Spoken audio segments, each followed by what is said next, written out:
Out of the shotgun, Ryan gets hit. Ball is out. This is a fumble. New England has it. Hightower knocked it out. And Branch recovers for the Patriots.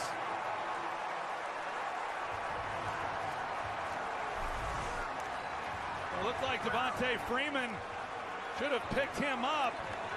He doesn't block him, and Matt Ryan, because he's expecting Hightower to be blocked, he's looking the opposite way, and Hightower makes a big-time play right here and getting the ball loose on Matt Ryan. You see Freeman as he reacted when Hightower ran by him. That is the first Falcons turnover this postseason. None against Seattle, none against Green Bay. A big one here.